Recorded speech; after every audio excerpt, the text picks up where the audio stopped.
В декабре 2021 года, когда сотрудники Одесского морга готовили тело к захоронению, они обнаружили нечто, что не должно было существовать в принципе. В личных вещах покойного отсутствовали 3 ключевых документа, которые по протоколу обязаны находиться при теле любого умершего иностранца. Оригинал паспорта, медицинская карта из клиники, где якобы произошла смерть, и самое странное — отсутствовала справка о вскрытии, хотя в официальных бумагах стояла печать о его проведении. Сотрудник морга, проработавший там 23 года, позже признается в частной беседе. «За всю мою практику я не видел ни одного случая, чтобы тело отправляли на родину без полного пакета документов. Это невозможно по международным правилам». Но самое шокирующее обнаружилось через 8 месяцев после похорон. Когда родственники попытались получить копии медицинских документов из Одесской клиники, им сообщили, что история болезни Кадыржана Батырова была изъята по распоряжению сверху и находится в архиве под грифом «Ограниченный доступ». Кто дал это распоряжение? Почему медицинские документы миллиардера стали государственной тайной? И главное, что именно скрывают эти исчезнувшие бумаги, если человек действительно умер от естественных причин? Представьте себе картину. Утро 23 декабря 2021 года. Небольшое кладбище на окраине Одессы, где хоронят Кадыржана Батырова. Человека, чье состояние оценивалось в сумму, превышающую годовой бюджет нескольких киргизских областей. На похоронах присутствует ровно 11 человек. Цифра настолько странная для миллиардера такого масштаба, что местные журналисты начинают задавать вопросы уже на следующий день. Где деловые партнеры? Где представители киргизской диаспоры, которая в Одессе насчитывает более 3000 человек? Где охрана, которая сопровождала Батырова последние 15 лет его жизни? Один из присутствовавших на церемонии, пожелавший остаться неназванным, позже расскажет странную деталь. Гроб опускали в могилу так быстро, словно боялись, что кто-то успеет заглянуть внутрь. Вся церемония заняла не больше 17 минут. Я засек время, потому что это показалось мне подозрительным. Обычные похороны состоятельного человека длятся минимум час, включая прощание, речи, религиозные обряды. Здесь же все произошло с такой спешкой, словно организаторы торопились закончить спектакль до прихода нежелательных зрителей. Но настоящая загадка началась через 3 месяца после похорон, когда в социальных сетях появилось сообщение от киргизского бизнесмена, отдыхавшего в Анталии. Он утверждал, что видел Батырова в ресторане турецкого курорта, узнал его по характерной родинке над левой бровью и специфической походке, результату старой травмы колена, полученной еще в 90-е годы. Я сначала подумал, что это двойник, или мне показалось, но когда этот человек заговорил по телефону на киргизском языке с характерным ошским акцентом, у меня не осталось сомнений — это был он. Написал свидетель, приложив размытую фотографию, сделанную с большого расстояния. Фотография действительно показывала мужчину похожего телосложения, садящегося в черный «Мерседес» с турецкими номерами. Но качество снимка не позволяло провести точную идентификацию. Пост набрал более 150 тысяч просмотров за первые сутки, прежде чем был удален по техническим причинам. Но скриншоты уже разошлись по десяткам телеграм-каналов. Чтобы понять масштаб этой истории, нужно вернуться на 25 лет назад, когда Кадыржан Батыров был никому неизвестным менеджером среднего звена в одной из бишкекских торговых компаний с зарплатой около $300 в месяц.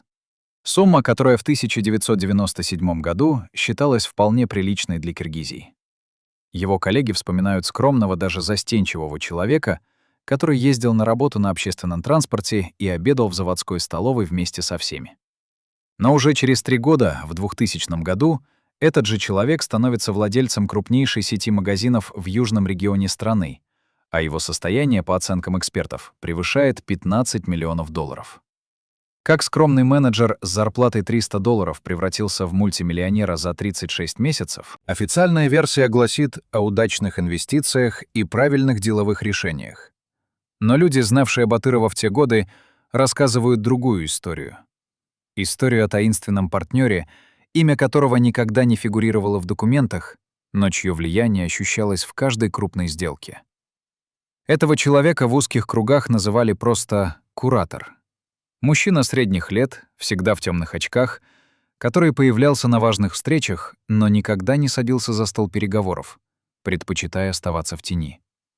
Свидетели описывают его как человека, который говорил мало, но каждое его слово имело вес окончательного решения. Один из бывших сотрудников компании Батырова, согласившийся дать показания только при условии полной анонимности, рассказывает. Когда появлялся куратор, Кадыржан менялся на глазах.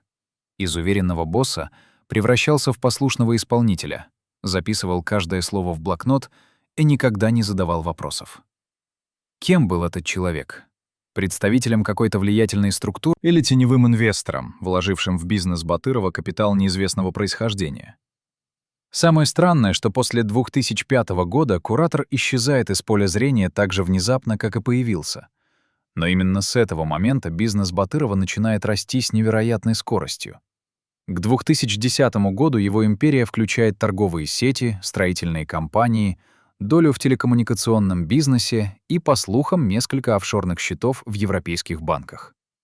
Теперь давайте поговорим о деньгах, потому что именно деньги — ключ к пониманию всей этой истории. В 2015 году, когда средняя зарплата в Киргизии составляла около $250 в месяц, Кадыржан Батыров покупает виллу на побережье Черного моря за $2 800 000, сумму, которую обычный киргизский рабочий не заработал бы за 933 года непрерывного труда, без единого дня отдыха и без трат на еду, жилье или одежду. Представьте себе эту цифру. Почти 1000 лет работы одного человека ушла на покупку одного дома. Но вилла была только началом. В том же году Батыров приобретает яхту длиной 23 метра за $1 200 000, что эквивалентно 400 годам работы среднестатистического киргизского учителя. Документы показывают, что только на содержание этой яхты — топливо, стоянка, команда, ремонт — уходило около $15 000 ежемесячно, в то время как пенсия киргизского ветерана войны составляла $70. 15 тысяч против 70. Это соотношение, которое заставляет задуматься о справедливости мира, в котором мы живем. Но самые интересные траты начались после 2018 года, когда Батыров, по официальным данным, отошел от активного бизнеса и переехал в Одессу по состоянию здоровья. Банковские выписки, частично просочившиеся в прессу благодаря анонимному источнику в одном из украинских банков, показывают регулярные переводы на сумму от 50 до 120 тысяч долларов ежемесячно на счета, зарегистрированные в Турции, ОАЭ и на Кипре. Что покупалось на эти деньги? Официального ответа нет. Но свидетели из киргизской диаспоры рассказывают о роскошных апартаментах в Дубае, о регулярных визитах в частные клиники Стамбула, где одна консультация у кардиолога стоит $3000, сумма, равная годовому доходу сельского жителя Киргизии. Пока обычные люди в его родной стране экономили на лекарствах и откладывали месяцами на простую операцию, Батыров тратил на свое здоровье суммы, способные обеспечить медицинской помощью целую деревню. И вот здесь начинается самое интересное — финансовый след, который должен был оборваться в декабре 2021 года вместе со смертью Батырова, вдруг продолжается. Частный детектив, нанятый группой киргизских активистов для расследования обстоятельств смерти, обнаруживает странную закономерность. 3 счета, которые использовались Батыровым для личных расходов, продолжают показывать активность и после даты его официальной смерти. В январе 2022 года, через месяц после похорон, с одного из этих счетов списывается $43 000 на оплату аренды виллы в Турции.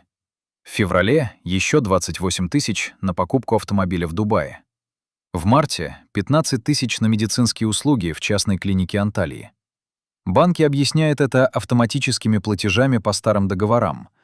Но детектив задает резонный вопрос. Почему родственники не закрыли эти счета?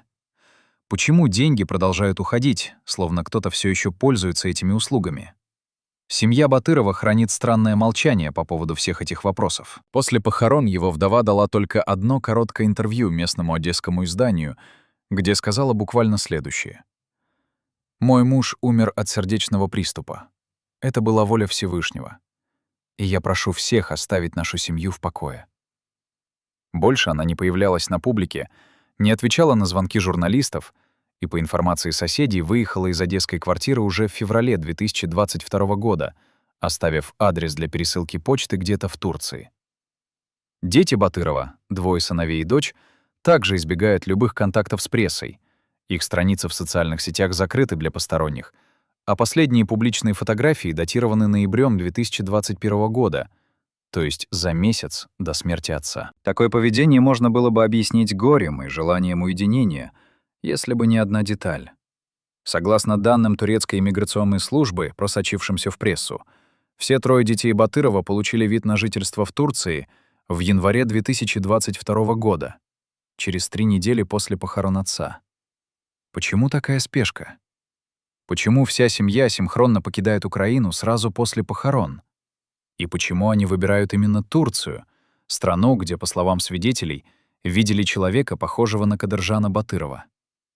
Но вернемся к тому самому свидетелю из Анталии, киргизскому бизнесмену, который утверждает, что видел Батырова живым.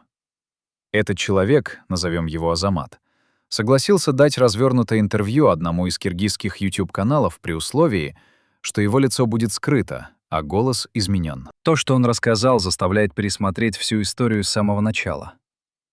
Это было 23 марта 2022 года, около 8 вечера. Я ужинал с партнерами в ресторане на набережной Анталии. Начинает Азамат свой рассказ. За соседним столиком сидела компания из 4 человек, 3 мужчины и женщина. Все говорили по-русски. Но один из мужчин периодически переходил на киргизский, разговаривая по телефону. Я обратил внимание, потому что в Турции редко услышишь родную речь. Когда этот человек встал, чтобы выйти на звонок, я увидел его профиль, и у меня буквально перехватило дыхание. Это было лицо Кадыржана Батырова, которое я видел сотни раз в новостях и деловых журналах. Та же родинка над бровью, те же характерные движения руками, когда он говорит, та же походка. Он слегка прихрамывал на правую ногу, что было известно всем, кто знал Батырова лично. Азамат продолжает. Я был настолько шокирован, что достал телефон и попытался сфотографировать, но руки дрожали и получилось размыто. Когда он вернулся к столику, я подошел ближе под предлогом, что ищу туалет, и услышал, как он говорит своим спутникам «квоут 0». Эта фраза врезалась мне в память. Вопросы о чем? О ком? Я вернулся к своему столу, но уже не мог сосредоточиться на разговоре с партнерами. Когда компания Батырова, или человека, похожего на него, собралась уходить, я вышел следом и видел, как они сели в черный Мерседес С-класса с турецкими номерами. Я запомнил первые 3 цифры номера. 34. Это код Стамбула. На следующий день я попытался найти информацию об этом автомобиле через знакомых в турецкой полиции. Но мне сказали, что машина зарегистрирована на компанию, которая занимается арендой автомобилей для VIP-клиентов, и получить данные арендатора без официального запроса невозможно. История Азамата вызвала бурную реакцию в киргизском сегменте интернета. Одни называли его лжецом и провокатором, другие требовали официального расследования. Третьи начали собственное расследование, пытаясь найти дополнительные доказательства. И доказательства начали появляться. Через 2 недели после публикации интервью Азамата еще один свидетель, женщина, работающая администратором в одном из отелей Анталии, сообщила, что в марте 2022 года в их отеле останавливался мужчина, зарегистрировавшийся под именем Кадыр Батыр, что является сокращенной версией имени Кадыржан Батыров. Я запомнила это имя, потому что оно показалось мне знакомым, но тогда не придала значения, говорит женщина. Этот гость пробыл у нас 5 дней, почти не выходил из номера, заказывал еду в номер, и единственное, что было необычным, он попросил, чтобы горничные не входили в номер без его разрешения, и оставлял щедрые чаевые, около $100 каждый раз.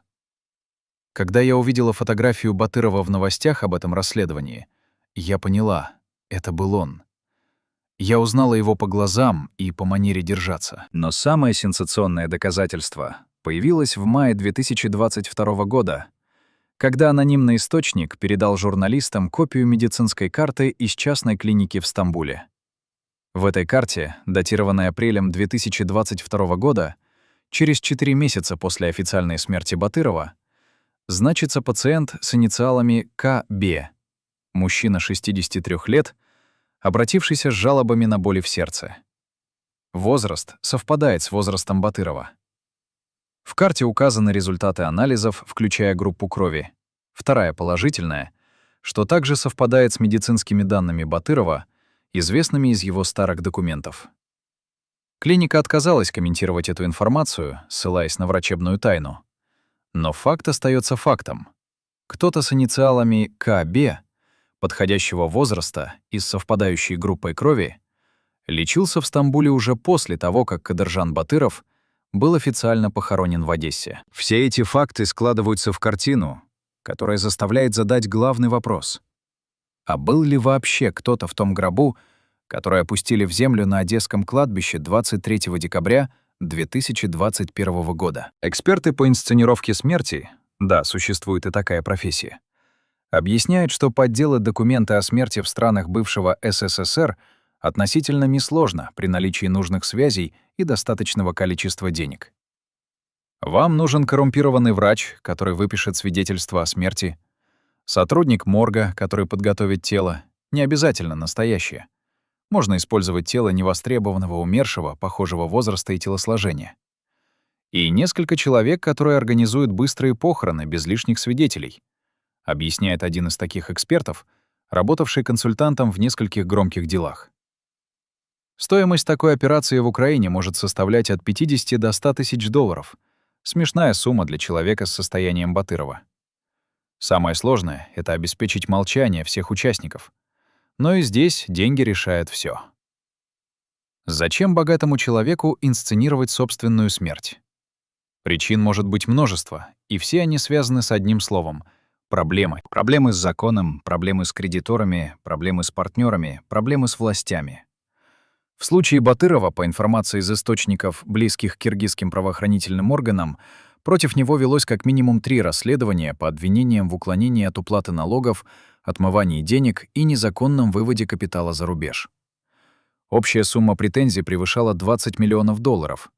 Достаточно, чтобы провести остаток жизни в тюрьме или потерять все свое состояние. Для таких людей смерть — это не конец, а новое начало, говорит юрист, специализирующийся на международных финансовых преступлениях. Вы официально умираете, все дела против вас закрываются, ваши активы переходят к наследникам, которые, естественно, в курсе плана, и вы начинаете новую жизнь под новым именем в стране, где вас никто не знает. Турция, ОАЭ, некоторые страны Латинской Америки — идеальные места для такого перерождения. Но если Батыров действительно жив и скрывается где-то под чужим именем, возникает вопрос: на какие деньги он живет? Ведь официально все его счета должны были быть заморожены или переданы наследникам. Здесь мы подходим к самой темной части этой истории — к офшорным счетам и теневым финансовым схемам, которые Батыров устраивал годами. По оценкам финансовых аналитиков, изучавших его бизнес-империю, только около 30% активов Батырова были официально зарегистрированы на его имя. Остальные 70% — это сеть офшорных компаний, зарегистрированных на Британских Виргинских островах, в Панаме, на Кипре, номинальными владельцами которых значатся подставные лица или родственники. Эти компании владеют недвижимостью, акциями, банковскими счетами на общую сумму, которую эксперты оценивают в диапазоне от 50 до 80 миллионов долларов. Доступ к этим деньгам имеет очень ограниченный круг лиц. И если Батыров действительно инсценировал свою смерть, он наверняка обеспечил себе возможность пользоваться этими средствами через доверенных людей. Представьте себе масштаб этой операции. Человек тратит годы на то, чтобы вывести свои активы из-под контроля властей, создает сложную сеть офшорных компаний, подкупает нужных людей в медицинских и правоохранительных органах, организует фальшивые похороны, переправляет свою семью в безопасное место и начинает новую жизнь, в то время как его родная страна продолжает считать его мертвым. Это не просто афера, это идеально спланированная операция, требующая ресурсов, связей и холодного расчета. И самое страшное в этой истории не то, что один человек смог обмануть систему, а то, что он сделал это на деньги, которые, по мнению многих, были заработаны не совсем честным путем. На деньги, которые могли бы пойти на развитие его родной страны, на помощь тысячам людей, живущих в нищете. Пока мы говорим об этом, где-то в роскошной вилле на турецком побережье или в пентхаусе Дубая, возможно, сидит человек, которого весь мир считает мертвым, и потягивает дорогой коньяк, зная, что он переиграл всех. Или это всего лишь теория заговора, рожденная из желания людей верить, что справедливость не может быть настолько слепой? Правда ли, что Кадыржан Батыров жив? Или это просто серия совпадений и ошибок свидетелей, которые хотели увидеть то, чего не было? На эти вопросы пока нет однозначных ответов, но расследование продолжается, и с каждым днем появляются новые детали, новые свидетели, новые доказательства. И, возможно, очень скоро мы узнаем правду. Правду, которая может оказаться страшнее любого вымысла. «До последней минуты я верил, что мы спасемся, говорит бывший охранник из личной службы безопасности Батырова. Его руки все еще дрожат спустя 3 года после тех событий. Этот человек, назовем его Эрлан, согласился встретиться в одном из стамбульских кафе при условии полной анонимности. И то, что он рассказал, переворачивает все представления о последних месяцах жизни или инсценировке смерти киргизского миллиардера. Эрлан проработал в охране Батырова 11 лет, с 2010 по 2021 год, и был одним из 3 человек, допущенных к самым секретным перемещениям босса. Что знал этот человек, чего не знаем мы? Почему он согласился говорить только сейчас, спустя годы молчания? И самое главное, какие секреты он хранил все это время, боясь, что правда может стоить ему жизни? Эрлан начинает свой рассказ с деталей, который заставляет пересмотреть всю хронологию событий. Еще в августе 2021 года, за 4 месяца до официальной смерти, Кадыржан Амурзакович начал вести себя странно. Он требовал, чтобы мы проверяли его еду на яды, менял маршруты передвижения по 3 раза на день, и самое необычное — он начал отращивать бороду, хотя всю жизнь ходил гладко выбритым. Когда я спросил, зачем это нужно, он ответил «Квоут 1». Тогда я не понял, что он имел в виду, но сейчас все складывается в картину. Он готовился к исчезновению. Эрлан делает паузу, оглядывается по сторонам, словно боится, что кто-то подслушивает, и продолжает. В ноябре, за месяц до смерти, он вызвал меня и еще 2 охранников и сказал «Квоут 2». Мы поняли, что-то серьезное готовится. Но никто не осмелился спрашивать напрямую. Свидетельство Эрлана подтверждается банковскими документами, которые удалось получить журналистам-расследователям. 24 декабря 2021 года, на следующий день после похорон Батырова, на счета 3 его бывших охранников поступили переводы по $50 000 каждому, с пометкой «выходное пособие». Но самое интересное не сами переводы, а их источник. Деньги пришли не с личного счета Батырова, который к тому моменту должен был быть заморожен в связи со смертью владельца, а с счета офшорной компании, зарегистрированной на Кипре под названием Mediterranean Holdings Limited. Эта компания, как выяснилось позже, владела несколькими объектами недвижимости в Турции, включая виллу в Анталье стоимостью $3 200 000. Ту самую виллу, аренда которой оплачивалась с мертвого счета Батырова в январе 2022 года. Кто управлял этой компанией после смерти Батырова?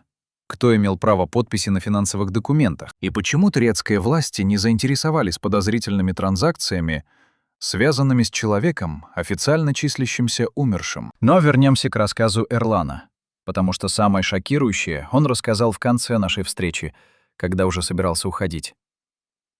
«Знаете, что я видел за неделю до его смерти?» — спрашивает он, и в его глазах читается смесь страха и облегчения от того, что наконец-то может поделиться этим секретом. 7 декабря, поздно вечером, к дому в Одессе приехал человек на машине с дипломатическими номерами. Я запомнил, потому что такие машины обычно не останавливают на постах. Этот человек провел с Кадыржаном Амуровичем около 2 часов в кабинете. Дверь была закрыта, но я дежурил в коридоре и слышал обрывки разговора. Они говорили о документах, о новом паспорте, о клинике, где можно получить справку о смерти без реального тела.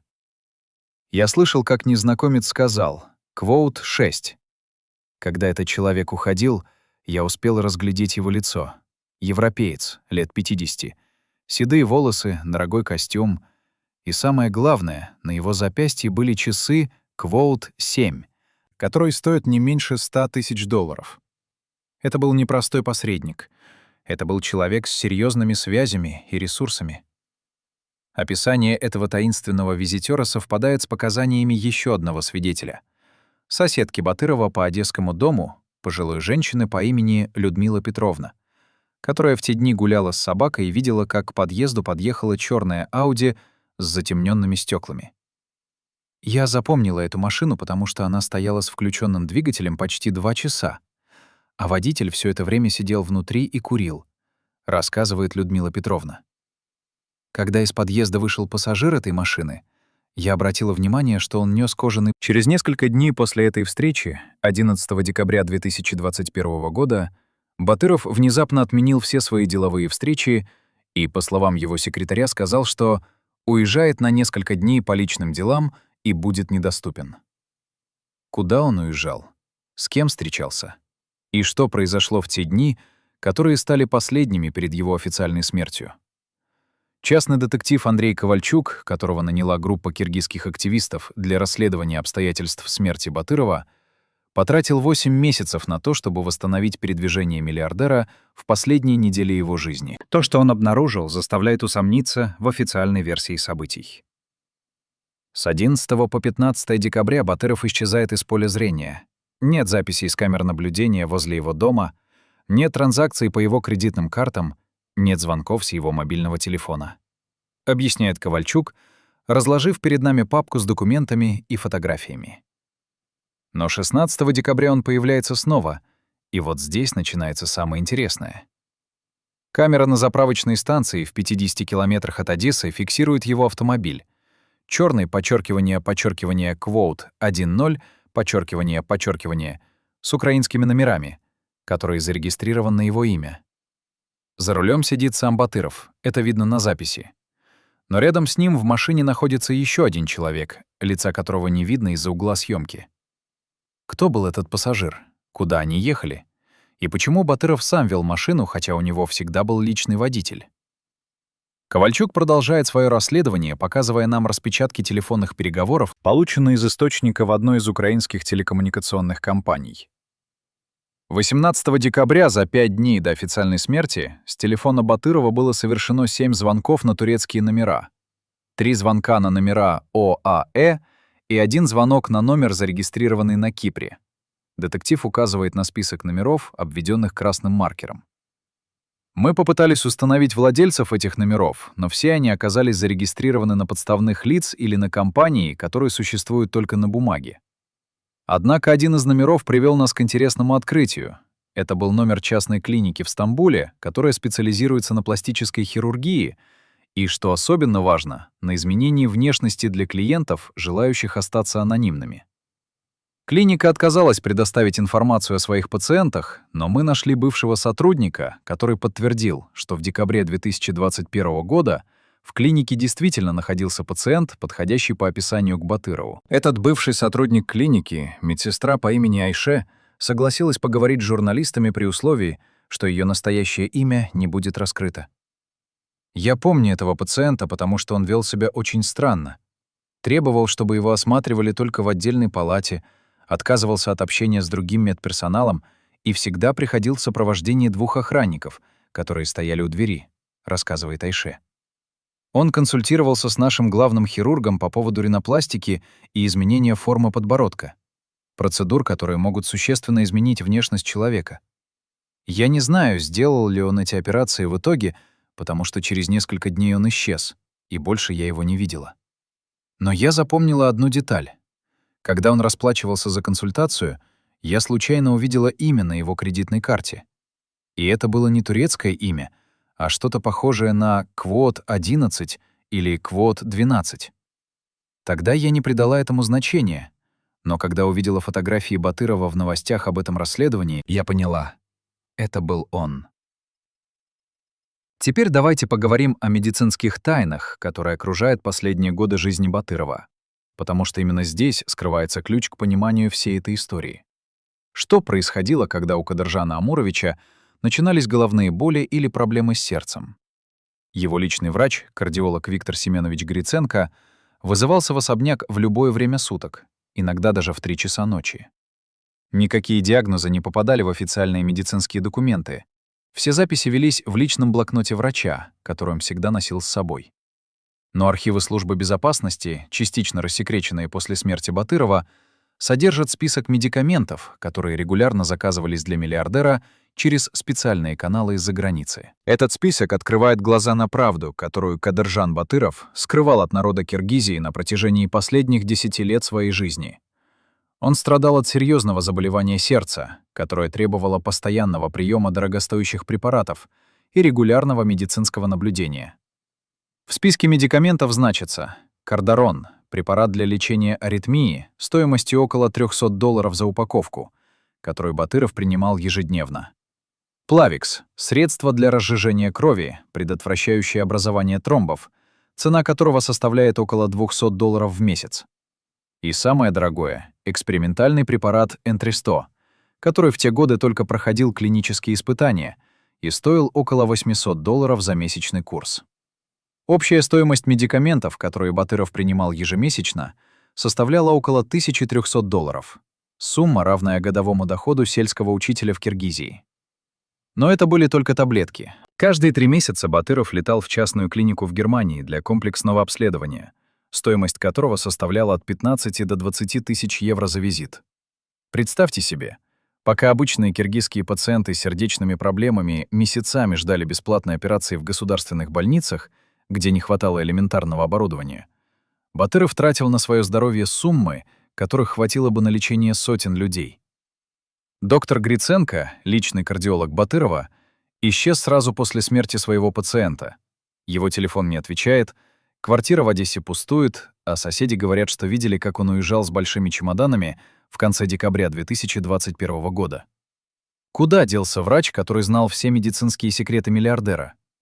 Почему он исчез именно в момент, когда его показания могли бы пролить свет на обстоятельства смерти Батырова? Частный детектив Ковальчук потратил месяцы на поиски Гриценко и в итоге обнаружил, что врач получил вид на жительство в Португалии в январе 2022 года и купил виллу на побережье Алгарве за 1 200 000 евро, сумму, которую кардиолог с обычной практикой не смог бы накопить за всю свою карьеру. Откуда у врача такие деньги? Кто заплатил ему за молчание? И что именно он знает о последних днях Батырова, что заставило его бежать на другой конец Европы? Один из бывших коллег Гриценко, врач-анестезиолог Игорь Петрович, который работал с ним в одной из одесских клиник, рассказывает странную историю. Виктор всегда был скромным человеком. Ездил на старой машине, жил в обычной квартире, никогда не хвастался деньгами, говорит Игорь Петрович.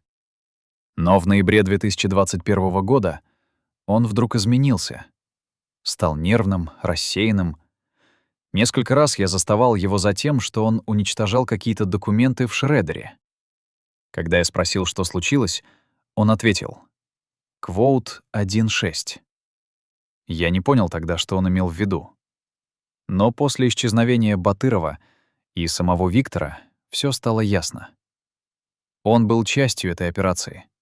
Он знал правду, и его заставили молчать. Игорь Петрович делает паузу и добавляет: «Знаете, что самое страшное? За несколько дней до своего исчезновения Виктор сказал мне: «Quote 17». Эти слова преследуют меня до сих пор. Медицинские документы, которые удалось получить журналистам из архива Одесской клиники, где якобы произошла смерть Батырова, содержат множество несоответствий и странностей. Во-первых, в справке о смерти указано, что причиной стал острый инфаркт миокарда, но при этом отсутствуют результаты обязательной электрокардиограммы, которая должна была быть сделана при поступлении пациента с подозрением на инфаркт. Во-вторых, в документах нет записи о попытках реанимации, а ведь при инфаркте врачи обязаны проводить реанимационные мероприятия минимум 30 минут, и все эти действия должны быть зафиксированы в протоколе.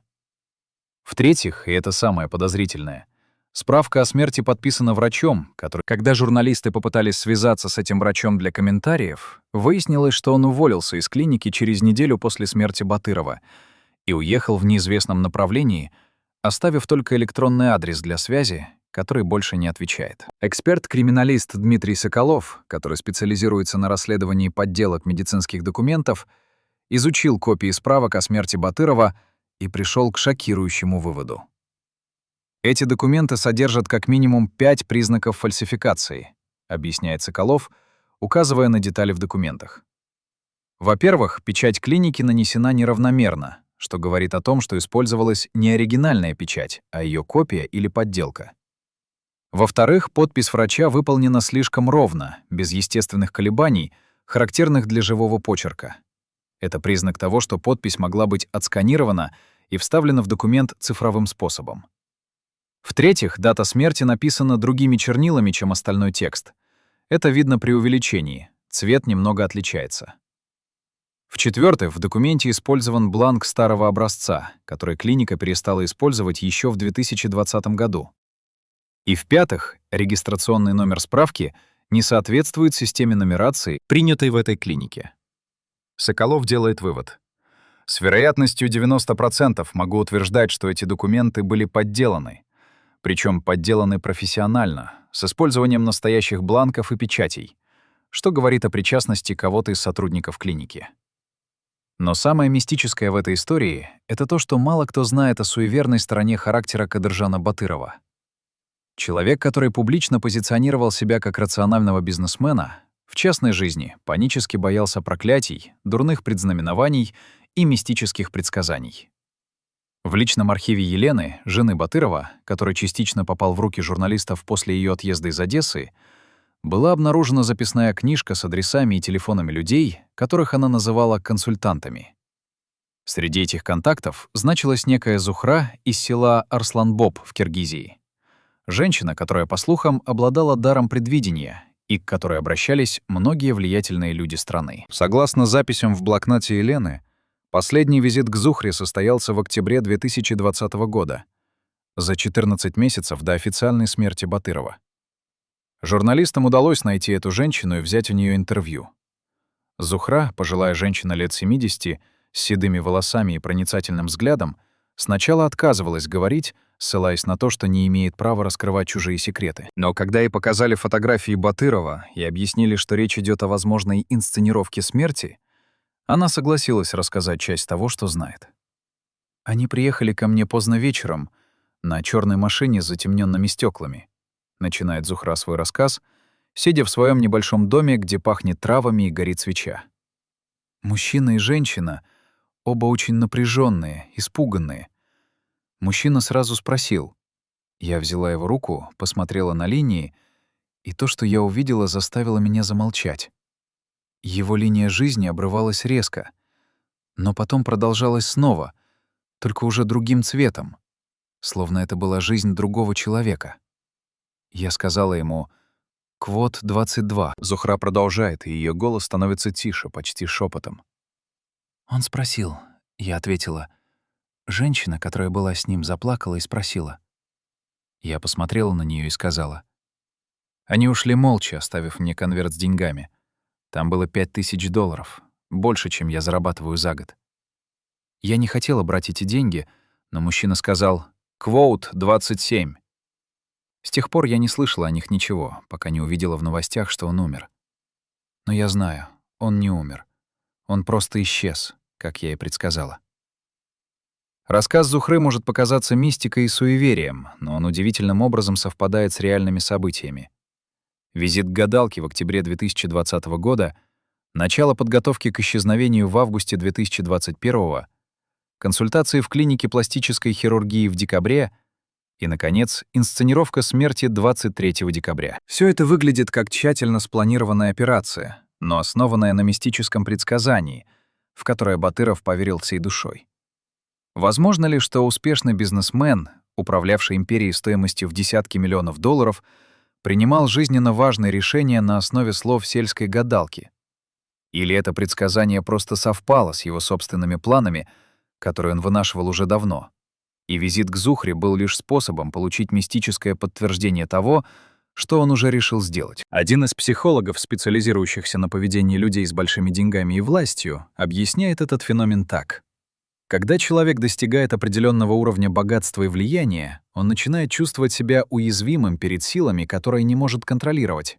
Судьбой, роком, высшими силами. Это особенно характерно для людей из традиционных культур, где вера в мистику и предзнаменование передается из поколения в поколение. Батыров, несмотря на свой западный образ жизни и современный бизнес, в глубине души оставался киргизом, выросшим в культуре, где слово «аксакала» или «предсказание мудрой женщины» имеет огромный вес. Поэтому нет ничего удивительного в том, что он обратился к гадалке в момент, когда чувствовал приближение опасности. Психолог добавляет, такие люди часто живут в состоянии паранойи. Они знают, что их богатство нажито не всегда честным путем. Они знают, что у них есть враги. Они боятся предательства со стороны близких. И эта паранойя заставляет их искать ответы там, где рациональный человек их искать не будет. В картах Таро, в гороскопах, в предсказаниях. Паранойя Батырова проявлялась не только в визитах к гадалкам, но и в его повседневном поведении. Бывшие сотрудники рассказывают, что в последние 2 года жизни он менял охрану каждые 3 месяца, боясь, что кто-то из телохранителей может быть подкуплен его врагами. Он никогда не ел в ресторанах, предпочитая домашнюю еду, приготовленную личным поваром, который проходил проверку службы безопасности. Он не пользовался обычными мобильными телефонами, а только специальными защищенными устройствами, которые стоили по $10 000 каждое и меняли номера каждую неделю. Он спал в комнате с бронированными дверями и окнами, а под его кроватью всегда лежал заряженный пистолет.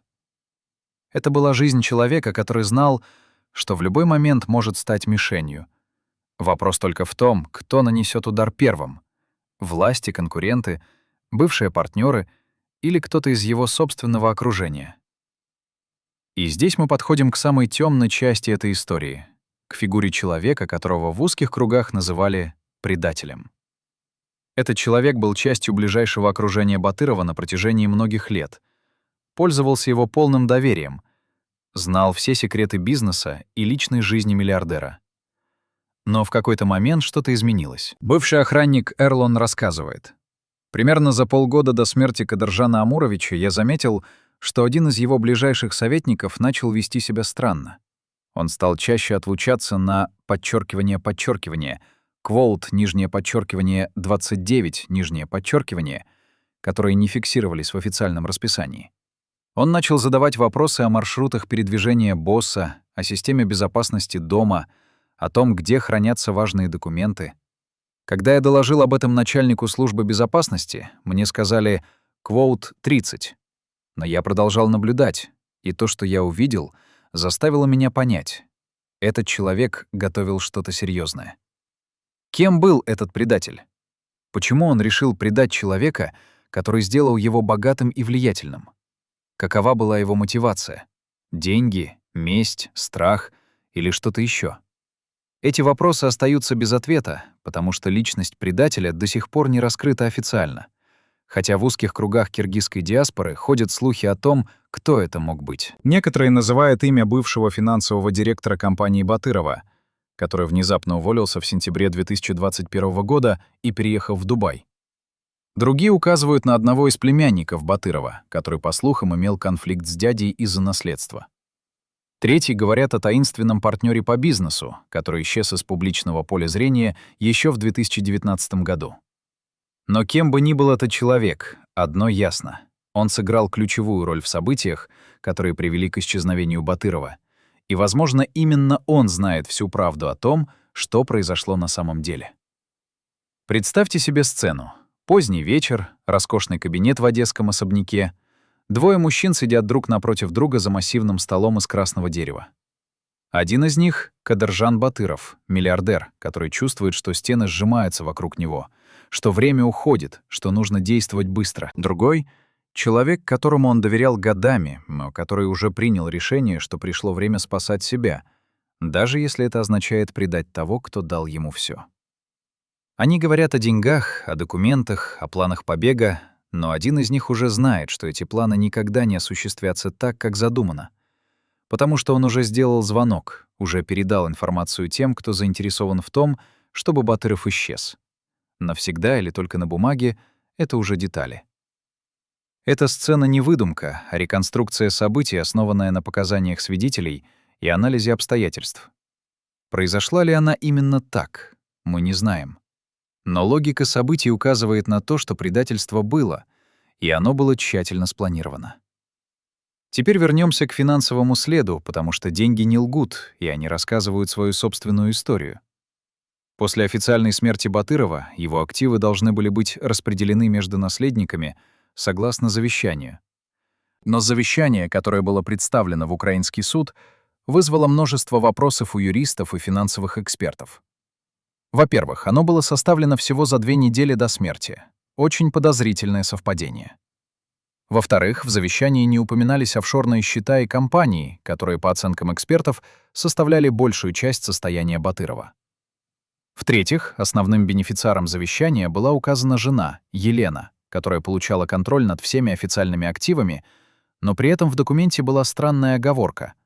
В случае, если бенефициар не сможет управлять активами по состоянию здоровья или другим причинам, управление переходит к доверительному управляющему, личность которого будет раскрыта отдельным документом. Кто этот доверительный управляющий? Почему его имя не указано в завещании?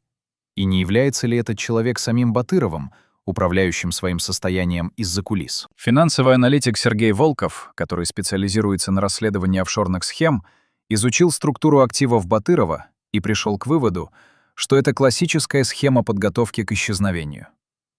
«Смотрите, что происходит», — объясняет Волков, показывая схему на доске. За год до смерти Батыров начинает активно выводить активы из-под своего прямого контроля. Продает акции компаний, переводит недвижимость на офшорные структуры, закрывает банковские счета в Украине и Киргизии и открывает новые в юрисдикциях, где действуют строгие законы о банковской тайне. Затем, за несколько месяцев до смерти, он создает сложную систему доверительного управления, где реальные бенефициары скрыты за несколькими слоями номинальных владельцев. И, наконец, непосредственно перед смертью он составляет завещание, которое выглядит легальным, но на самом деле не раскрывает реальной картины его состояния. Это не действие человека, который готовится умереть. Это действие человека, который готовится исчезнуть и продолжать контролировать свои деньги из тени.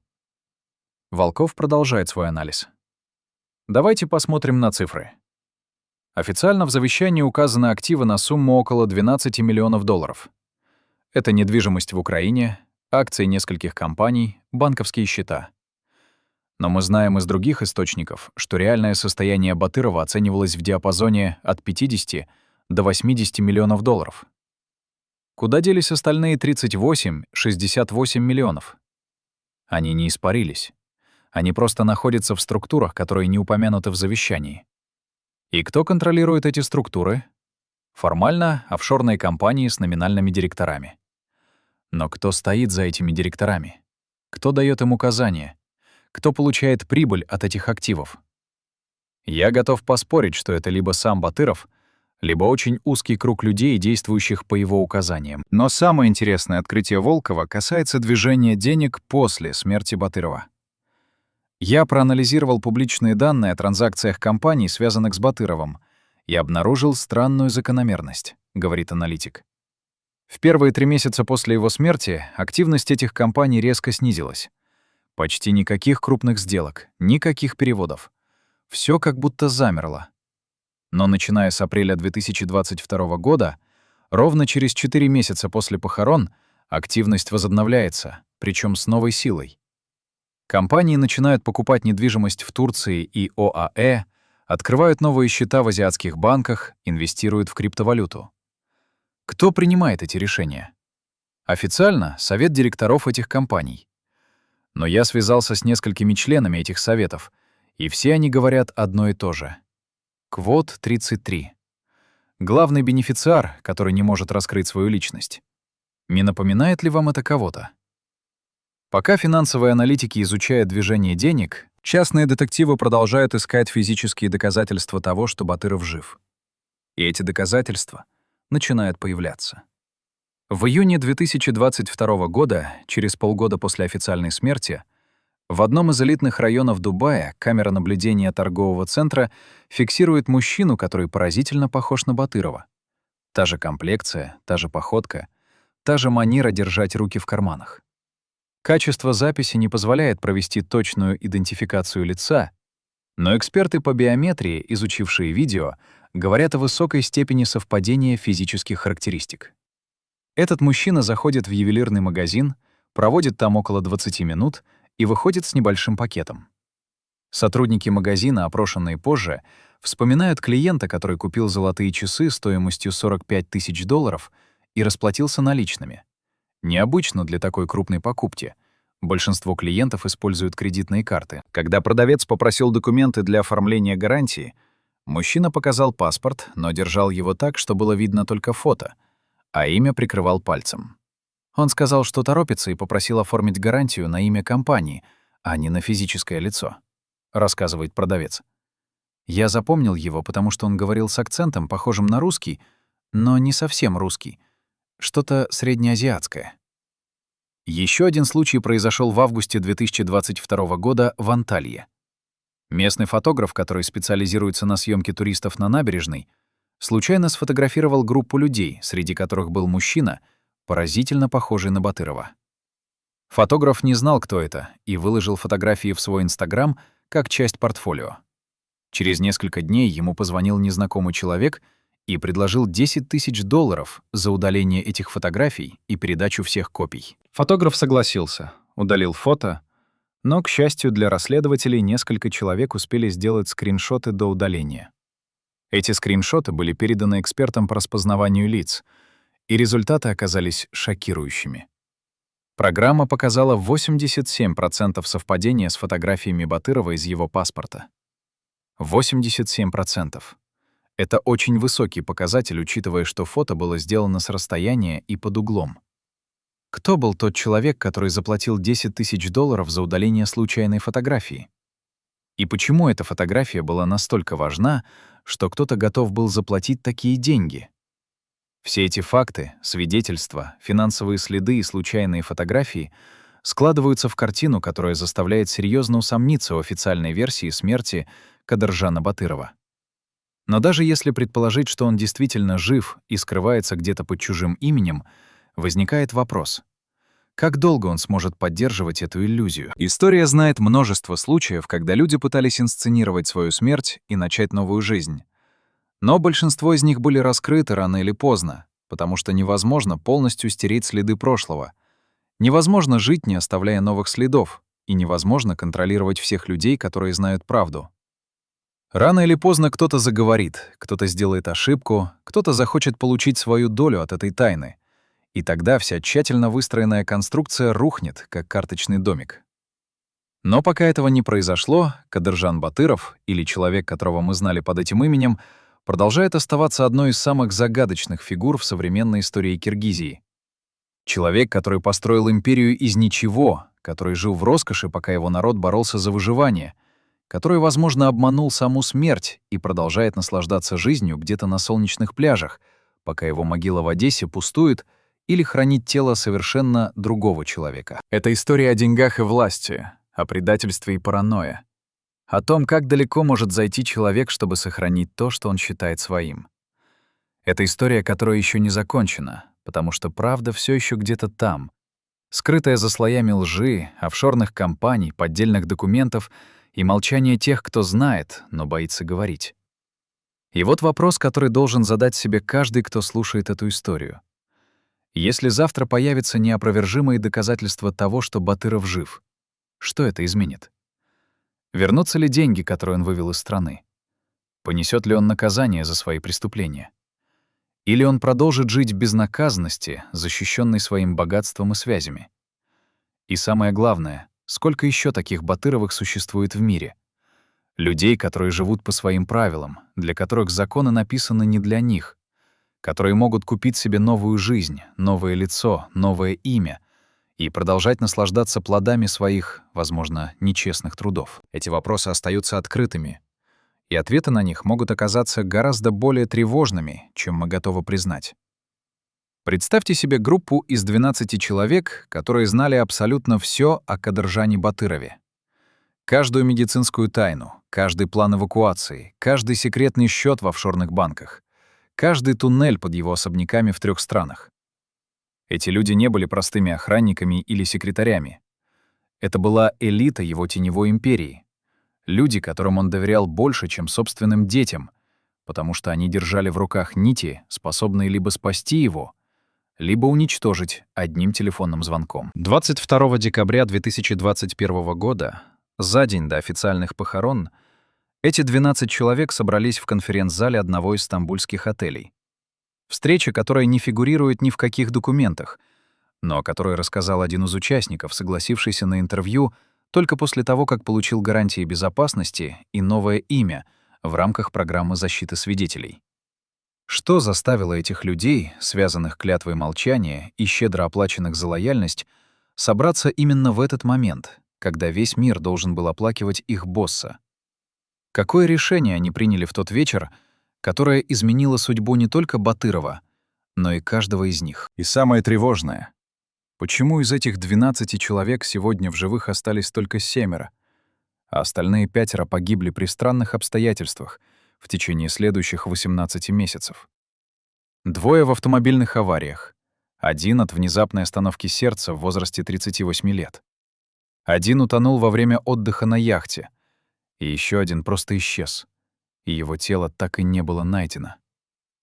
Этот выживший свидетель, назовем его Тимур, был финансовым советником Батырова на протяжении 14 лет и управлял частью его офшорных активов через сеть подставных компаний. Тимур соглашается встретиться в нейтральной стране, в небольшом кафе на окраине европейского города, который он просит не называть. Его лицо изменилось после пластической операции. Он носит очки с затемненными стеклами даже в помещении. И каждые 5 минут оглядывается на дверь, словно ожидая, что в любой момент может войти кто-то, кого он боится увидеть. «Я согласился говорить, потому что устал жить в страхе», — начинает Тимур. Его голос дрожит, руки сжимают чашку с кофе так сильно, что костяшки пальцев белеют. «Каждую ночь я просыпаюсь от кошмаров, в которых вижу лица тех 5, которые уже мертвы. Я знаю, что могу быть следующим, но молчание убивает меня изнутри быстрее, чем любая пуля». Он делает глубокий вдох и продолжает. На той встрече в Стамбуле нам объявили, что операция по исчезновению Батырова вошла в финальную стадию. Нам показали новые документы. Паспорт на имя Кадыра Батыра. Турецкое гражданство, оформленное через специальную программу для инвесторов. Медицинские справки из клиники, подтверждающие его смерть от сердечного приступа. И самое главное — результаты ДНК-теста, который якобы подтверждал, что тело в морге действительно принадлежит Кадыржану Батырову. Тимур останавливается, смотрит в окно, где идет дождь. И его голос становится еще тише. Но я видел этот ДНК-тест. Я держал его в руках. И я знаю, что он был подделан. Потому что за 3 дня до этого я сам присутствовал при встрече Батырова с человеком, который специализируется на фальсификации медицинских документов. Бывший сотрудник одной из крупнейших лабораторий в Европе, который был уволен за коррупцию, но сохранил доступ к базам данных и печатям. Этот человек получил 250 тысяч евро наличными за то, что создал поддельный ДНК-профиль, используя образцы биоматериала от другого человека, бездомного, который умер в одесской больнице примерно в то же время и чье тело никто не опознал. Именно это тело было использовано для похорон. Именно его ДНК был внесен в базу данных как ДНК Батырова, и именно поэтому любая экспертиза, проведенная сейчас, покажет, что в могиле лежит Кадыржан Батыров. Потому что официальные базы данных говорят именно это. Тимур достает из кармана флешку и кладет ее на стол. Здесь копии документов, которые я смог сохранить. Переписка с тем специалистом по ДНК, платежные поручения, фотографии настоящего тела, которое использовалось для подмены. Я отдаю это вам, потому что хочу, чтобы правда вышла наружу, даже если это будет стоить мне жизни. Я больше не могу жить с этим грузом. Информация, содержащаяся на этой флешке, была передана независимым экспертам и журналистам-расследователям. И то, что они обнаружили, превзошло самые смелые предположения. В файлах были не только документы о подделке ДНК-теста, но и детальный план всей операции по инсценировке смерти, включая список всех участников, суммы выплат каждому из них, графики перемещения Батырова в последние недели перед исчезновением и, самое шокирующее, аудиозаписи разговоров между Батыровым и человеком, которого на записях называют просто координатор. Этот координатор, судя по голосу и манере речи, является профессионалом высочайшего уровня в области организации исчезновений для людей, находящихся под угрозой уголовного преследования или физической расправы. На одной из записей, датированной 15 ноября 2021 года, слышен следующий диалог. Батыров спрашивает: «Вы уверены, что это сработает? Что никто не узнает правду?» Координатор отвечает спокойным, почти безэмоциональным голосом: «Мы провели 23 подобные операции за последние 15 лет. 21 из них остается нераскрытой до сих пор. 2 были раскрыты только потому, что сами клиенты нарушили протокол безопасности и вышли на связь со своим прошлым.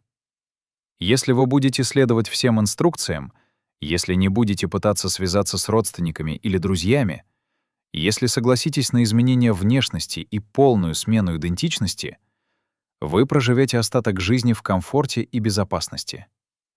Но малейшее отклонение от плана — и все рухнет». Эта запись подтверждает то, о чем многие подозревали, но не могли доказать. Батыров не действовал в одиночку. За его исчезновением стояла целая организация, специализирующаяся на таких операциях. Кто эти люди? Бывшие сотрудники спецслужб, которые используют свои навыки и связи для заработка на черном рынке?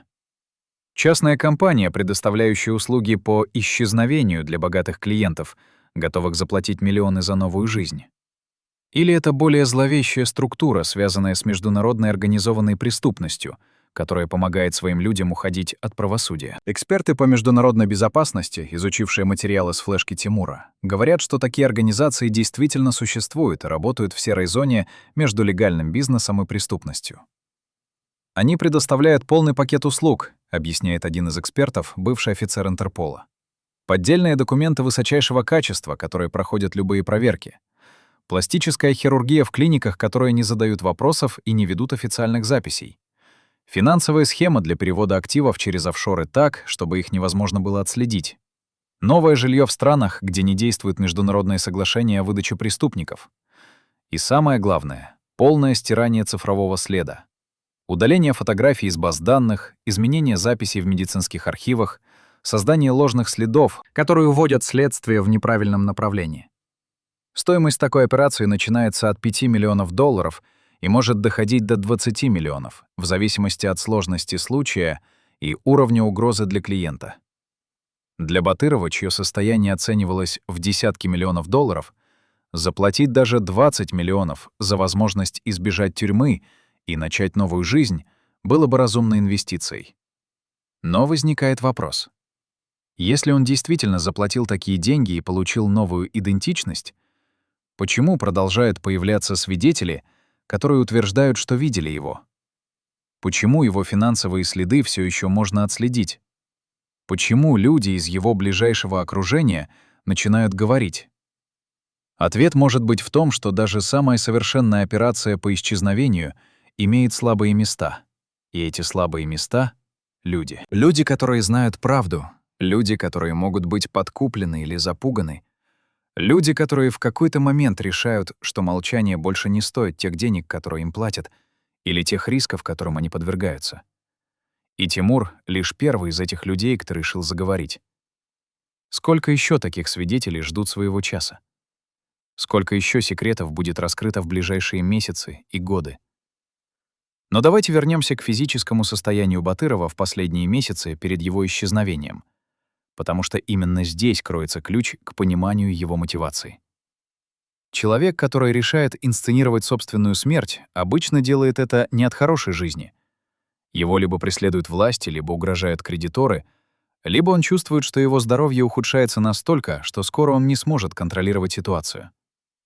В случае Батырова присутствовали все 3 фактора одновременно. Медицинские документы, полученные из источников одной из европейских клиник, куда Батыров регулярно летал на обследование, показывают тревожную картину прогрессирующего заболевания сердца, которое врачи классифицировали как хроническую сердечную недостаточность 3-й степени.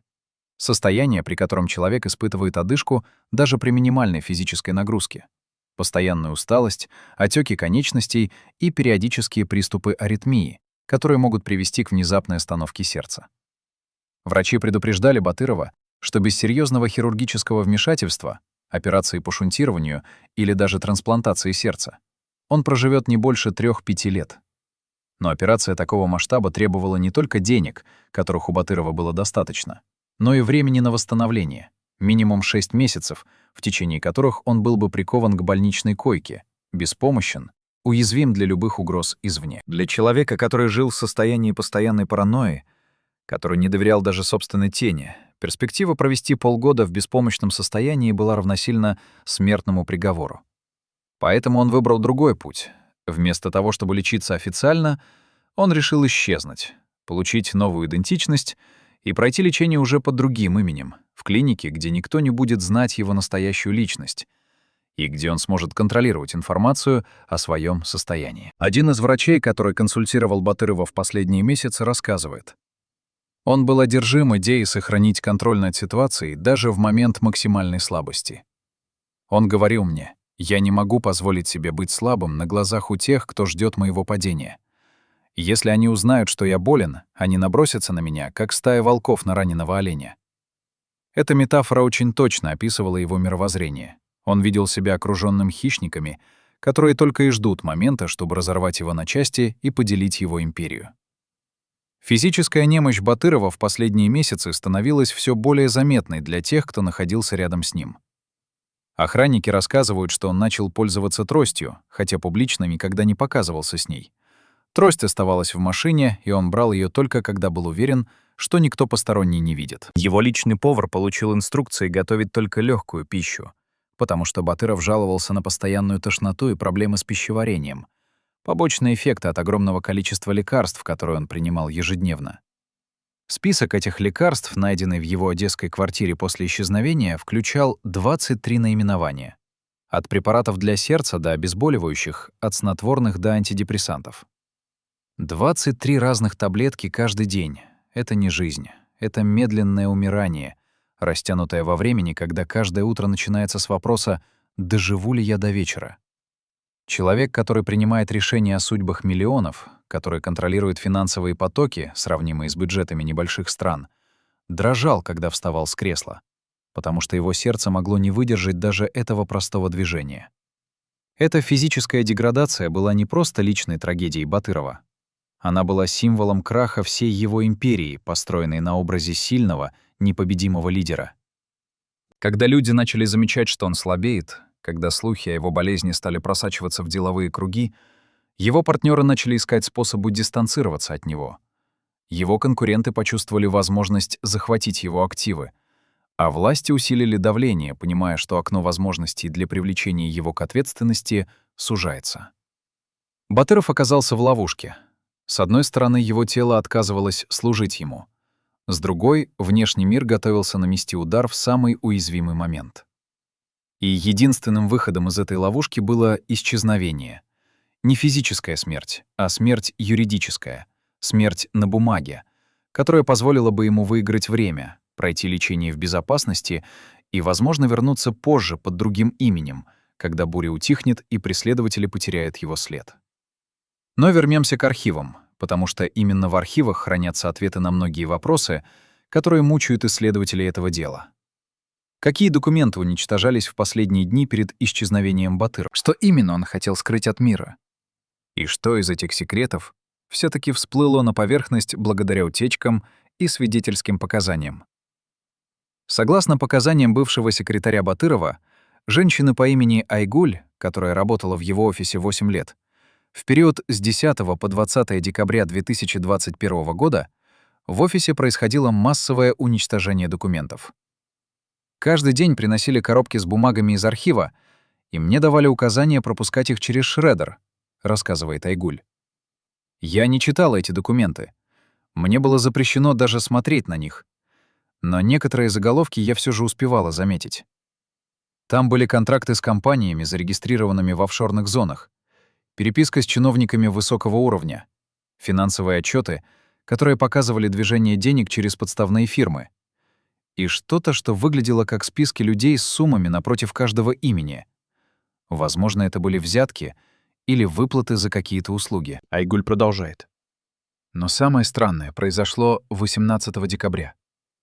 В офис приехали двое мужчин в деловых костюмах, которых я никогда раньше не видела. Они прошли прямо в кабинет Кадыржана Амуровича и через час вышли, неся несколько больших папок и внешний жесткий диск. Я спросила у начальника службы безопасности, кто эти люди, И он ответил: «Не твое дело, забудь, что видел их». На следующий день я узнала, что серверы компании были полностью очищены. Все электронные архивы, вся переписка, все финансовые базы данных были удалены, и восстановить их невозможно.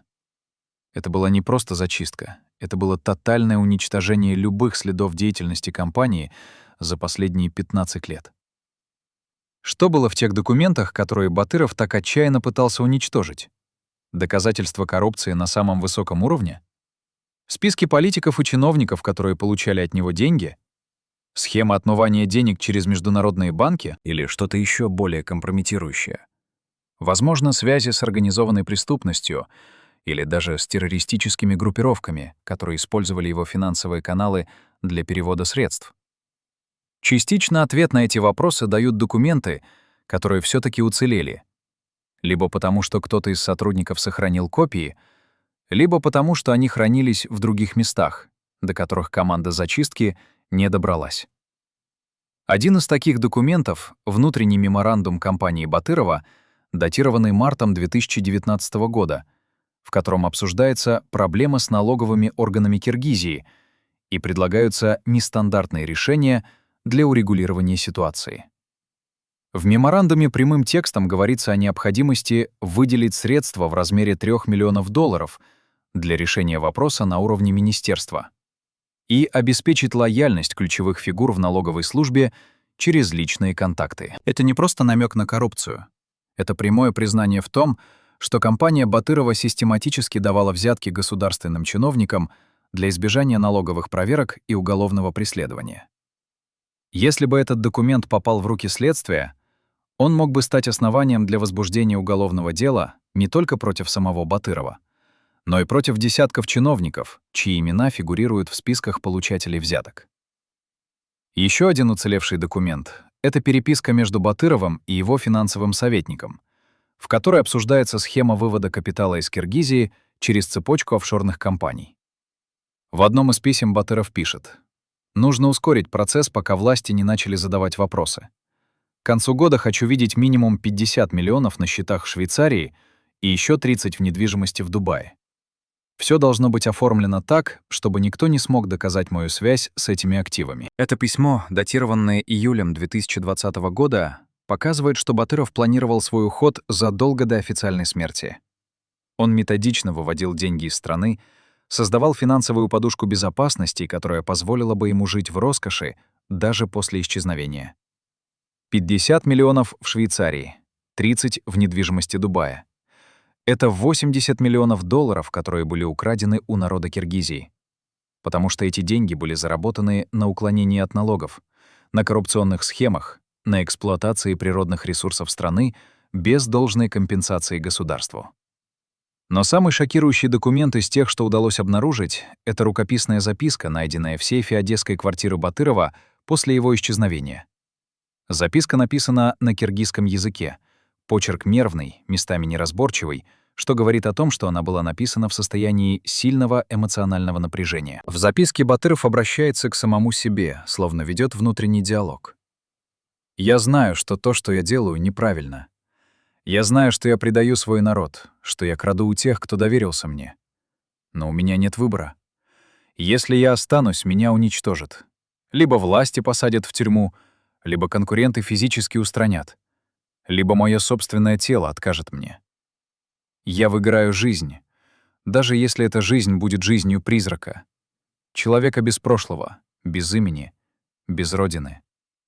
Пусть история судит меня, но я хочу жить». Эта записка — редкий момент искренности от человека, который всю жизнь носил маски и играл роли. Здесь нет оправданий, нет попыток представить себя жертвой обстоятельств. Только голая правда о том, что он сознательно выбрал предательство ради собственного выживания.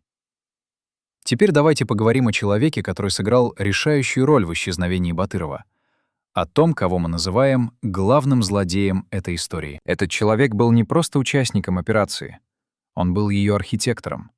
Тем, кто свел воедино все нити заговора и превратил отчаянный план Батырова в реальность. Согласно информации, полученной от нескольких независимых источников, этим человеком был Руслан Токтагулов. бывший высокопоставленный офицер Киргизской службы национальной безопасности, который ушел в отставку в 2017 году при загадочных обстоятельствах и с тех пор работал частным консультантом по безопасности для богатых клиентов. Токтагулов обладал уникальным набором навыков и связей. Он знал, как работают правоохранительные органы изнутри. У него были контакты в спецслужбах нескольких стран. Он понимал механизмы международного розыска и экстрадиции. И самое главное, он не имел моральных ограничений, когда речь шла о деньгах. Первая встреча Токтагулова с Батыровым произошла в июне 2020 года в одном из стамбульских отелей. Встреча, организованная через общего знакомого, который работал посредником между миром легального бизнеса и миром теневых операций. На этой встрече Батыров изложил свою проблему. Он чувствовал, что стены сжимаются вокруг него, что власти готовятся нанести удар, что его здоровье ухудшается и что ему нужен план выхода. Не просто план побега, а план полного исчезновения с возможностью начать новую жизнь под другой идентичностью. Токтагулов выслушал его внимательно, задал несколько уточняющих вопросов о финансовых возможностях, о готовности пойти на радикальные меры, включая изменение внешности, и о том, насколько Батыров готов порвать все связи со своим прошлым. Когда Батыров ответил утвердительно на все вопросы, Токтагулов сказал: «Я могу это организовать, но это будет стоить вам $20 миллионов, и вы должны будете следовать моим инструкциям беспрекословно. Любое отклонение от плана, и вся операция провалится. И тогда вы окажетесь в худшем положении, чем сейчас». Батыров согласился, и с этого момента началась 18-месячная подготовка к исчезновению. Токтагулов выстроил операцию как военную кампанию с четкими этапами, контрольными точками и запасными планами на случай непредвиденных обстоятельств. Первый этап — финансовая подготовка. Вывод активов из-под контроля властей, создание офшорных структур, открытие счетов в банках, которые не сотрудничают с международными следственными органами. Второй этап — юридическая подготовка. Получение второго гражданства через инвестиционные программы, оформление документов на новое имя, создание легенды прикрытия, которая объясняла бы происхождение денег нового человека. Третий этап — медицинская подготовка. Поиск клиники, готовой провести операцию по изменению внешности без лишних вопросов. Организация поддельных медицинских документов о смерти, подкуп сотрудников морга и похоронного бюро.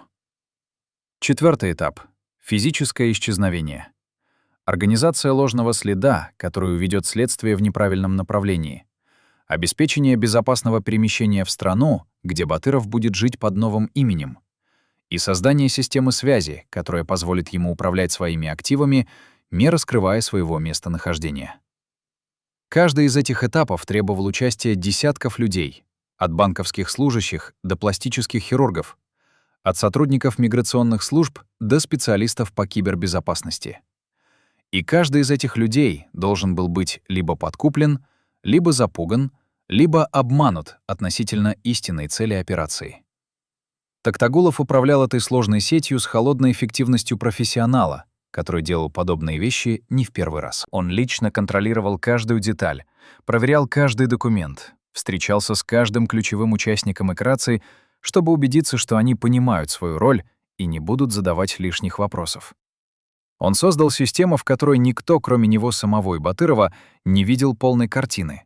Каждый знал только свою часть головоломки, и никто не мог догадаться, что в итоге получится из всех этих разрозненных действий.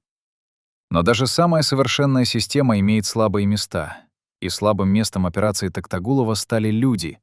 Те самые 12 человек из внутреннего круга Батырова, которые знали слишком много, и которые, несмотря на щедрые выплаты и угрозы, представляли потенциальную угрозу разоблачения. Токтагулов понимал это с самого начала, и поэтому он разработал план по нейтрализации этих людей после завершения операции. Нейтрализация не обязательно означала физическое устранение. Хотя, как мы знаем, 5 из 12 действительно погибли при странных обстоятельствах. Но могла включать запугивание, шантаж, подкуп или создание ситуаций, в которых эти люди сами были бы заинтересованы в молчании, потому что раскрытие правды угрожало бы их собственной безопасности или свободе. Тимур, финансовый советник, который решил заговорить, был одним из тех, кто избежал нейтрализации. Но только потому, что он предвидел опасность и заранее создал страховку. Копии документов, спрятанные в надежном месте, и договоренность с журналистами о том, что если с ним что-то случится, эти документы будут опубликованы автоматически. Токтагулов, узнав о том, что Тимур заговорил и передал документы журналистам, понял, что операция начинает разваливаться. Он попытался связаться с Батыровым, чтобы предупредить его об угрозе разоблачения. Но Батыров, следуя протоколу безопасности, не отвечал на звонки и не выходил на связь через обычные каналы. Токтагулов оказался в ловушке. С одной стороны, он не мог просто исчезнуть, потому что слишком много людей знали о его роли в операции. С другой стороны, оставаться на виду означало рисковать быть арестованным, как только следствие доберется до него. Последний раз его видели в аэропорту Стамбула в начале 2023 года, когда он садился на рейс в Дубай. С тех пор его местонахождение неизвестно, и есть основания полагать, что он либо скрывается где-то под чужим именем, либо стал жертвой тех же сил, которым он служил. Возможно, его устранили, чтобы он не мог рассказать то, что знает. История Токтагулова — это история предательства в чистом виде. Человек, который когда-то служил своей стране, который давал клятву защищать закон и порядок, превратился в наемника, готового помочь преступнику скрыться от правосудия за деньги. Но это также история о том, как система создает таких людей, когда честная служба не приносит достойного вознаграждения, когда коррупция процветает на всех уровнях власти, когда люди видят, что те, кто нарушает закон, живут в роскоши, в то время как те, кто его соблюдает, едва сводят концы с концами. Неудивительно, что некоторые делают выбор в пользу денег, а не принципов. Токтагулов не был исключением. Он был продуктом системы, в которой мораль стала товаром, который можно купить и продать, где лояльность измеряется не в годах службы, а в размере банковского счета. Но вернемся к Батырову и зададим главный вопрос. Где он сейчас? Если все эти свидетельства, документы, финансовые следы и показания очевидцев указывают на то, что он жив, то где именно он скрывается? Эксперты, анализирующие паттерны его поведения и финансовые транзакции, выделяют 3 наиболее вероятных места. Турция, ОАЭ или одна из стран Юго-Восточной Азии, где большая русскоязычная диаспора и где можно жить комфортно, не привлекая к себе внимания. Турция кажется наиболее вероятным вариантом, учитывая количество свидетельств о том, что его видели именно там, а также тот факт, что у него есть турецкое гражданство, оформленное через инвестиционную программу. ОАЭ — второй по вероятности вариант, потому что это страна, где очень сильны законы о конфиденциальности, где богатые иностранцы могут жить, не опасаясь экстрадиции, и где финансовая система позволяет управлять большими суммами денег без лишних вопросов. Юго-Восточная Азия, Таиланд, Малайзия, Филиппины — это запасной вариант для тех, кто хочет полностью раствориться в толпе, жить тихо и незаметно, вдали от глаз международных следственных органов. Но где бы ни находился Батыров сейчас, одно можно сказать с уверенностью. Он живет не той жизнью, о которой мечтал. Да, у него есть деньги, возможно, даже больше, чем он мог потратить за оставшиеся годы жизни. Да, он избежал тюрьмы и, возможно, даже смог пройти необходимое лечение сердца в одной из лучших клиник мира. Но он потерял все остальное — свое имя, свою идентичность, свою семью, которую он может видеть только изредка и тайно, свою родину, куда он никогда не сможет вернуться. Он живет в постоянном страхе разоблачения, зная, что в любой момент кто-то может узнать его, сфотографировать, передать информацию властям или журналистам.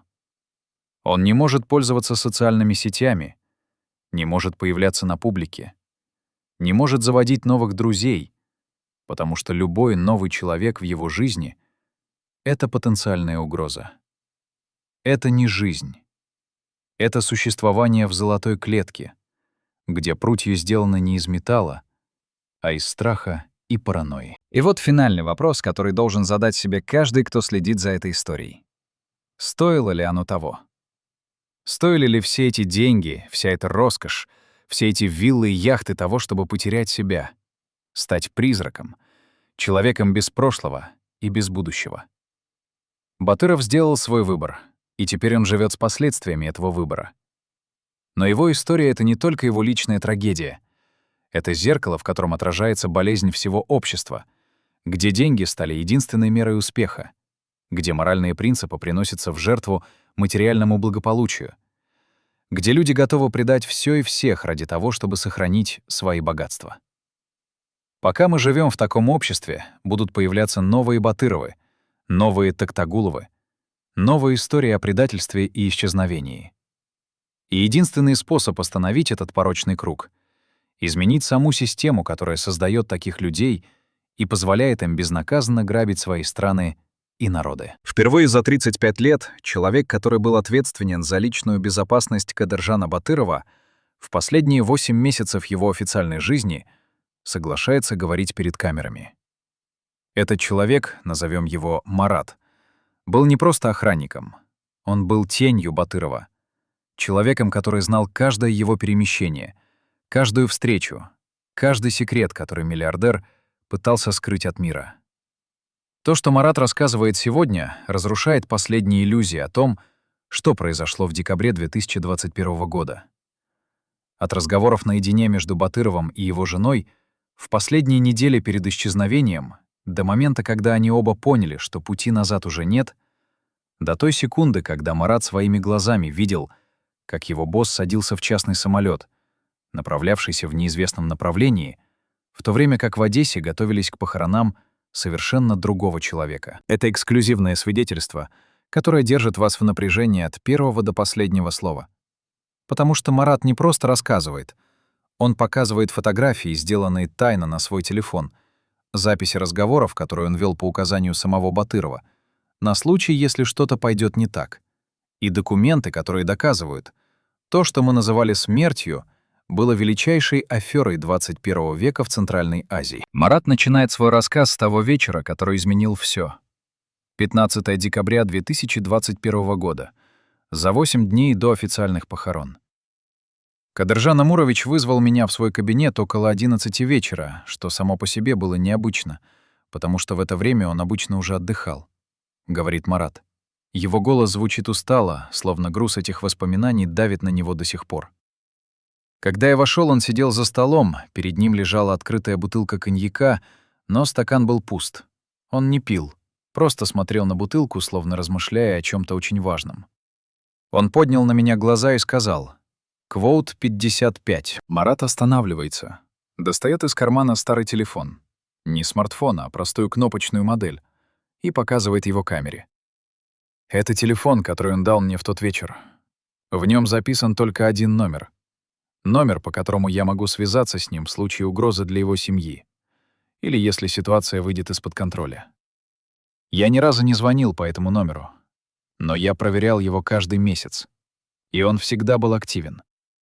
Это значит, что где-то там, в какой-то точке мира, Кадыржан Батыров держит при себе телефон, ожидая звонка, который, возможно, никогда не поступит. Но самое шокирующее в рассказе Марата — это детали того, что произошло в последние 48 часов перед исчезновением. 21 декабря, поздно вечером, к дому подъехал микроавтобус с медицинским логотипом на борту. «Выглядело так, словно приехала бригада скорой помощи», — продолжает Марат.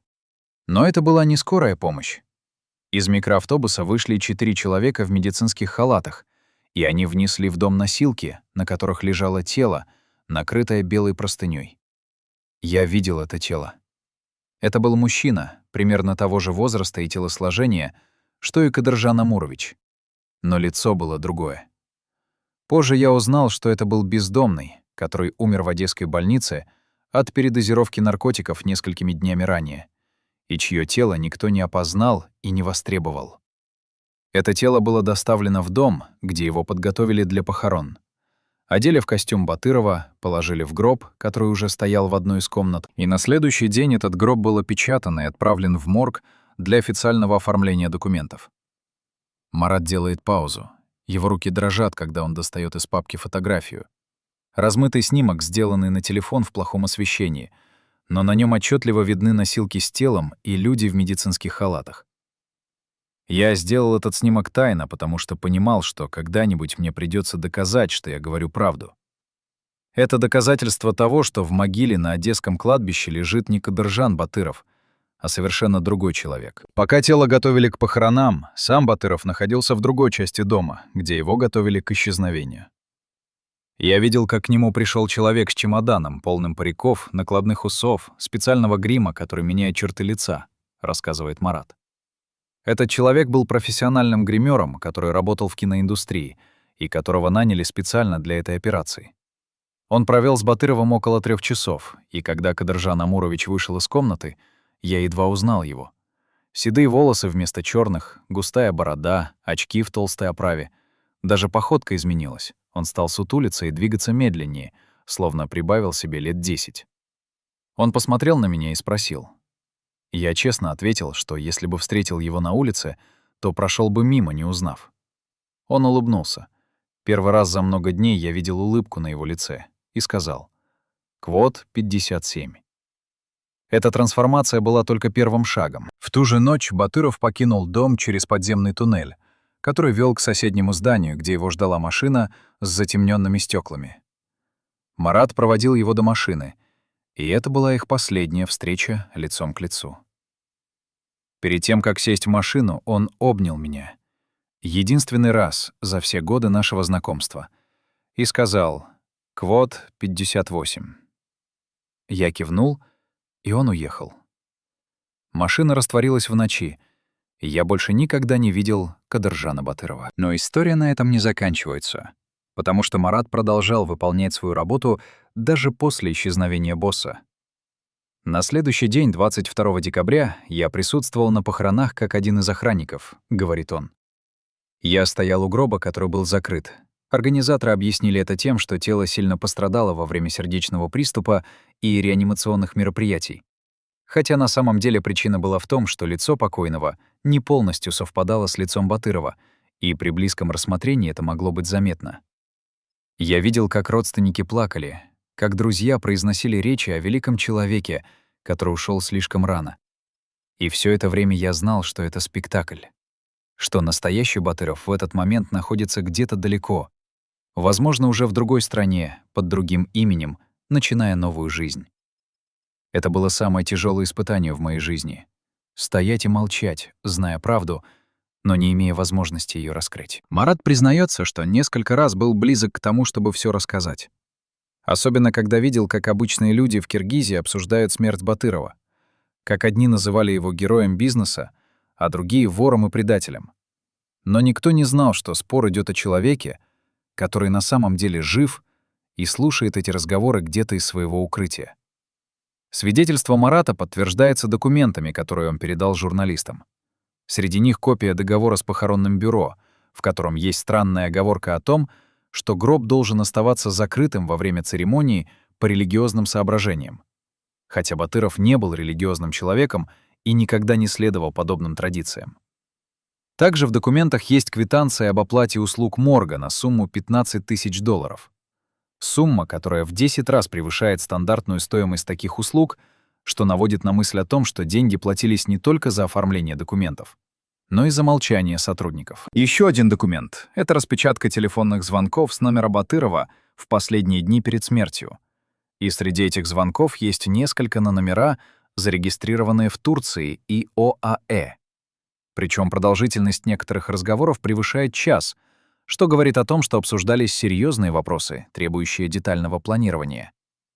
Один из этих номеров принадлежит компании, которая специализируется на организации частных авиаперелетов для VIP-клиентов. И согласно данным, полученным от источников этой компании, 22 декабря 2021 года, в день похорон Батырова, из Одесского аэропорта вылетел частный самолет в направлении Стамбула с одним пассажиром на борту, личность которого не была раскрыта в официальных документах. Теперь давайте поговорим о том, что случилось с теми, кто помогал Батырову исчезнуть, потому что их судьбы рассказывают не менее драматичную историю, чем судьба самого миллиардера. Из 12 человек, которые знали о плане, 5 погибли при обстоятельствах, которые официально были признаны несчастными случаями или естественной смертью, но которые при ближайшем рассмотрении выглядят крайне подозрительно. Первым погиб финансовый аналитик Батырова, Азамат Жумабаев, который управлял частью офшорных счетов и знал точные суммы и местонахождение всех активов. Он погиб в автомобильной аварии в марте 2022 года на трассе между Бишкеком и Ошем. Его машина на большой скорости врезалась в грузовик, и Азамат погиб на месте. Официальное расследование признало, что причиной аварии стала потеря управления из-за лопнувшего колеса. Но механик, который осматривал обломки машины, позже рассказал журналистам, что на тормозных шлангах были следы, похожие на порезы, что могло указывать на саботаж. Вторым погиб личный врач Батырова Виктор Гриценко, который подписал поддельное свидетельство о смерти. Его тело нашли в его вилле в Португалии в июне 2022 года. Официальная причина смерти была указана как сердечный приступ, но соседи рассказывали, что за несколько дней до смерти видели возле его дома незнакомых людей, которые наблюдали за виллой из припаркованной машины. Третьим погиб охранник Эрлан, который давал показания о последних днях Батырова. Он утонул во время отдыха на яхте в Средиземном море в августе 2022 года. Его тело было найдено в воде через 2 дня после того, как он отправился на прогулку на яхте в одиночку. Официальная версия гласила, что он подскользнулся на мокрой палубе, упал за борт и утонул, не сумев доплыть до берега. Хотя все, кто знал Эрлана, говорили, что он был отличным пловцом и мог проплыть несколько километров без труда. Четвертым погиб юрист, который оформлял документы на офшорные компании Батырова. Он умер от внезапной остановки сердца в возрасте 38 лет, хотя никогда не жаловался на проблемы со здоровьем и регулярно проходил медицинские обследования, которые не выявляли никаких отклонений. И пятым стал человек, который просто исчез. Бывший сотрудник службы безопасности Батырова, который отвечал за техническую сторону операции по исчезновению. Его видели в последний раз в октябре 2022 года в одном из стамбульских отелей, после чего он пропал без следа. Его телефон перестал отвечать, его банковские счета не показывали никакой активности, и его семья подала заявление о пропаже. Но полиция так и не смогла найти никаких зацепок. Эти 5 смертей и одно исчезновение за 18 месяцев — это не может быть простым совпадением. Кто-то методично устранял людей, которые знали слишком много о том, что произошло с Батыровым. Но кто стоял за этими убийствами? Сам Батыров, который решил избавиться от свидетелей, чтобы обезопасить себя. Руслан Токтагулов, координатор операции, который зачищал следы, чтобы никто не смог восстановить полную картину. Или третья сторона, возможно, киргизские спецслужбы или конкуренты Батырова, которые хотели убедиться, что правда никогда не выйдет наружу. Марат, который остался в живых, говорит, что живет в постоянном страхе стать следующей жертвой.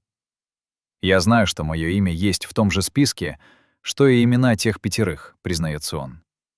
Единственная причина, по которой я все еще жив, это то, что я создал страховку. Я записал все, что знаю на видео, сделал копии всех документов и передал их нескольким доверенным людям с инструкцией. Если со мной что-то случится, все это должно быть опубликовано немедленно. Это моя защита, но я понимаю, что она не абсолютна.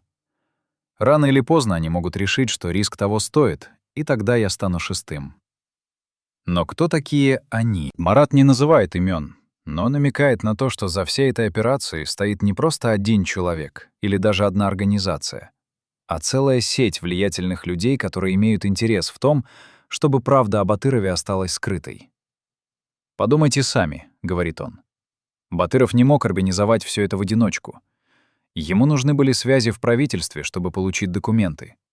Ему нужны были связи в банковской системе, чтобы вывести деньги. Ему нужны были связи в медицинских учреждениях, чтобы подделать документы о смерти. Ему нужны были связи в правоохранительных органах, чтобы никто не начал расследование слишком рано. Все это означает, что в операции участвовали люди на самых высоких уровнях власти в нескольких странах. И эти люди не хотят, чтобы их имена всплыли, потому что это разрушит их карьеры и, возможно, приведет к уголовным делам.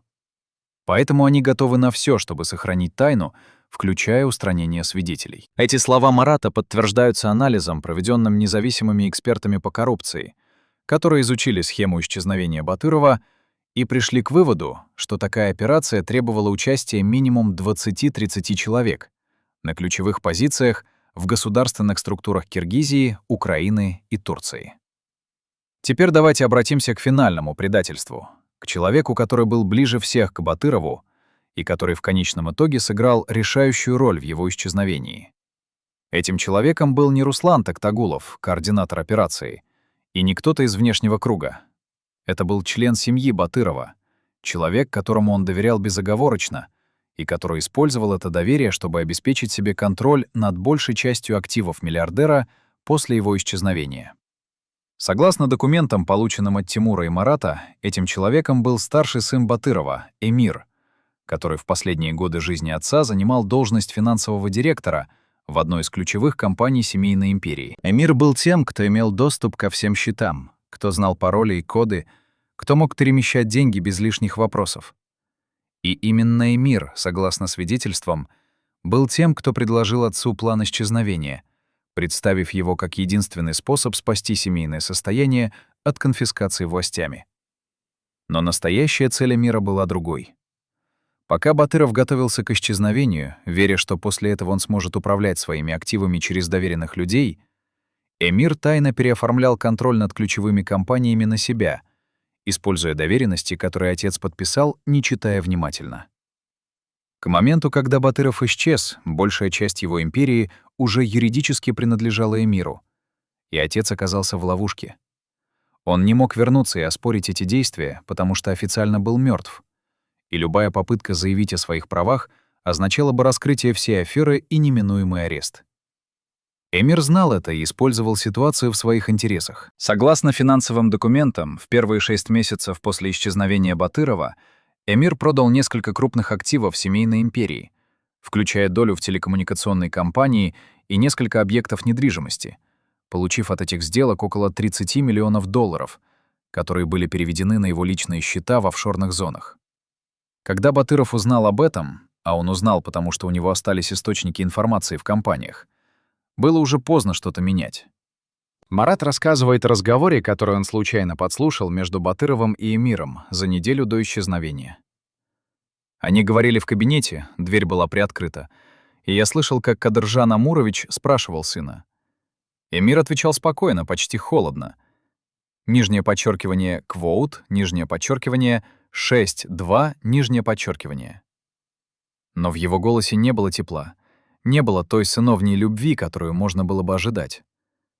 Это был голос бизнесмена, который ведет переговоры, а не сына, который разговаривает с отцом. Я тогда почувствовал, что что-то не так, но не мог понять, что именно.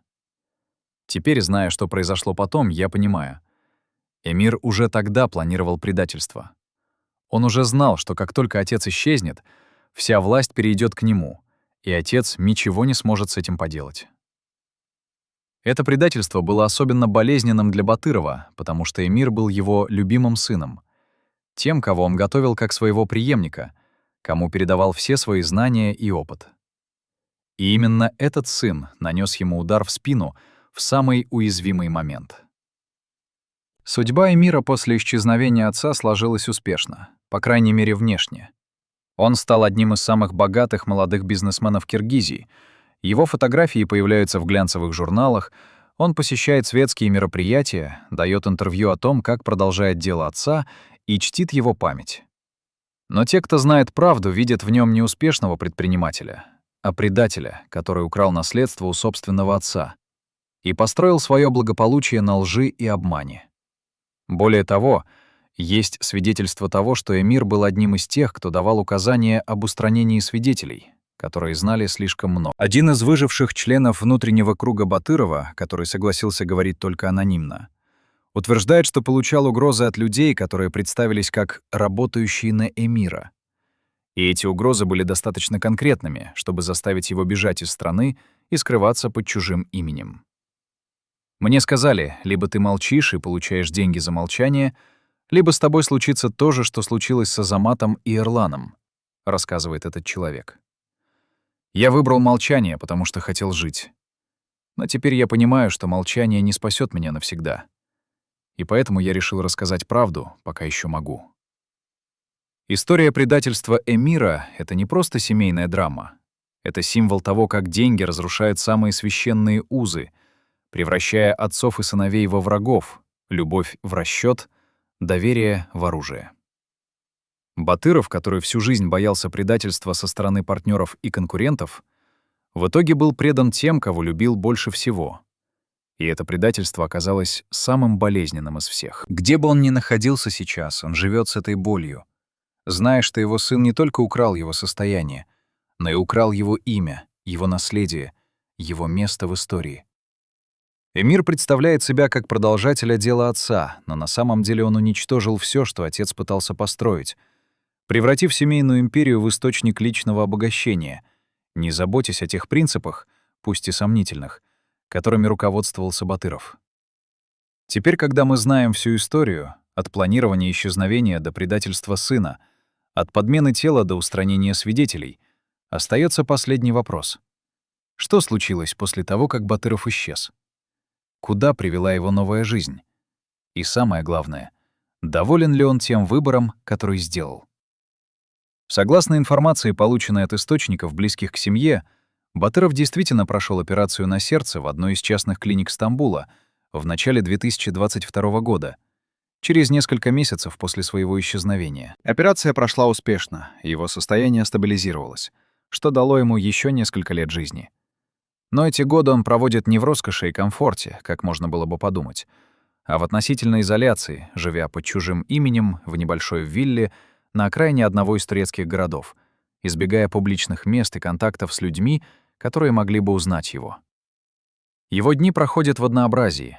Утренние прогулки по саду, чтение новостей в интернете, редкие телефонные разговоры с теми немногими людьми, которым он еще доверяет, и бесконечные размышления о том, что пошло не так, как он потерял контроль над своей империей и как его собственный сын превратился в его главного врага. Один из людей, который видел Батырова после его исчезновения, назовем его Рашид, рассказывает о встрече, которая произошла в середине 2022 года. «Я приехал к нему по его просьбе, он хотел обсудить некоторые финансовые вопросы», — говорит Рашид. «Когда я увидел его, я был шокирован. Это был не тот Батыров, которого я знал. Он постарел лет на 20, его лицо было измождённым, глаза потухшими. Он двигался медленно, словно каждое движение причиняло ему боль. Мы говорили о деньгах, о том, как Эмир распродаёт активы, о том, что можно сделать, чтобы остановить его, но Кадыржан Амурович только качал головой и повторял «Кволт 64». Он рассказал мне, что пытался связаться с Эмиром, пытался объяснить ему, что так нельзя, что он разрушает то, что строилось десятилетиями. Но Эмир не отвечал на звонки, игнорировал сообщения, словно отец для него больше не существовал. Это было самое страшное для Батырова. Не потеря денег, не угроза разоблачения, а осознание того, что его собственный сын отрёкся от него, что для Эмира он стал просто препятствием на пути к богатству. Рашид продолжает. «Перед тем, как я уехал, Кадыржан Амурович сказал мне что-то, что я запомнил навсегда. Он сказал 65. Эти слова были сказаны с такой болью, с таким раскаянием, что я почувствовал, как у меня сжалось сердце. Это был сломленный человек, который понял свою ошибку слишком поздно, когда уже ничего нельзя было изменить». Последствия исчезновения Батырова продолжают разворачиваться и сегодня, спустя годы после тех событий. Его семья раскололась. Эмир контролирует большую часть активов и живет в роскоши. Младшие дети получили свою долю наследства и предпочитают держаться в стороне от скандала. А жена Батырова, Елена, живет где-то в Европе, избегая публичности и отказываясь давать комментарии о судьбе мужа. Киргизские власти официально закрыли все дела против Батырова в связи с его смертью. Но неофициально расследование продолжается, потому что слишком много вопросов остается без ответов. Слишком много свидетелей начинают говорить. Слишком много доказательств всплывает на поверхность. Международные организации по борьбе с коррупцией и отмыванием денег начали собственные расследования, пытаясь отследить финансовые потоки и установить, куда именно ушли десятки миллионов долларов, которые Батыров вывел из Киргизии. Некоторые из этих денег уже были заморожены на счетах в европейских банках. Но большая часть остается недоступной, спрятанной в сложных офшорных структурах, которые практически невозможно распутать без сотрудничества самого Батырова или его ближайших помощников. Судьбы тех, кто помогал Батырову, сложились по-разному. Руслан Токтагулов, координатор операции, исчез и, по слухам, живет где-то в Латинской Америке под чужим именем, наслаждаясь деньгами, которые получил за свою работу. Тимур, финансовый советник, который решил заговорить, живет под защитой в одной из европейских стран, но постоянно оглядывается через плечо, зная, что в любой момент может стать мишенью. Марат, личный охранник, продолжает жить в страхе, но его решение рассказать правду дало ему некоторое чувство облегчения, словно груз, который он нес годами, стал немного легче. Остальные члены внутреннего круга либо погибли, либо скрываются, либо молчат, получая деньги за свое молчание, и надеясь, что их имена никогда не всплывут в расследованиях. Но самый важный вопрос остается открытым. Жив ли Кадыржан Батыров сегодня? Все свидетельства, все документы, все показания очевидцев указывают на то, что да, он жив, что он скрывается где-то под чужим именем, что он продолжает существовать в тени, наблюдая за тем, как разворачивается история, которую он сам создал.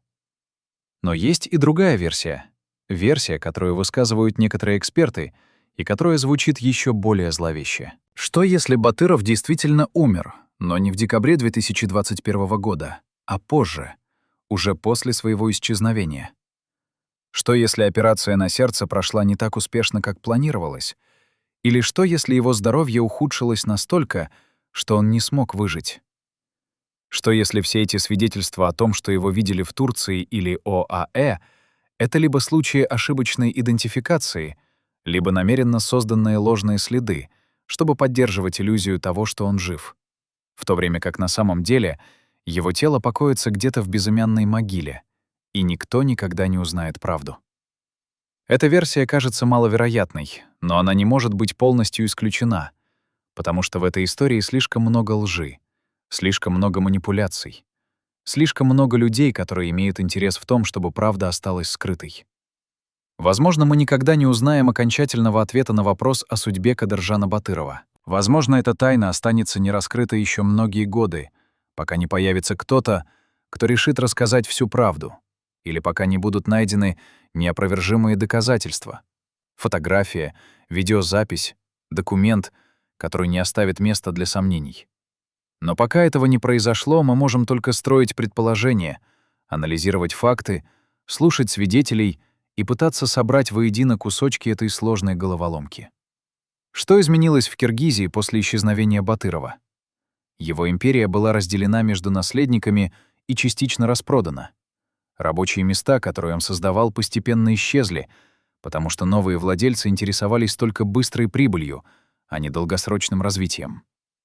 Деньги, которые он вывел из страны, так и не вернулись, и народ Киргизии продолжает платить цену за его жадность и эгоизм. Но история Батырова стала предупреждением для других. Предупреждением о том, что богатство, нажитое нечестным путем, не приносит счастья, что предательство рано или поздно оборачивается против предателя, и что невозможно убежать от своего прошлого, как бы далеко ты ни уехал, и как бы сильно не изменил свое лицо и имя. Батыров хотел свободы, но получил тюрьму. Он хотел безопасности, но получил постоянный страх. Он хотел сохранить свое состояние, но потерял семью, имя и саму возможность жить как человек, а не как призрак. Уважаемые зрители, если вы дослушали эту трагическую историю до конца, напишите в комментариях, из какого вы города. Нам важно знать, где Кадыржана Батырова еще помнят. И подпишитесь на канал, чтобы не пропустить правду об идолах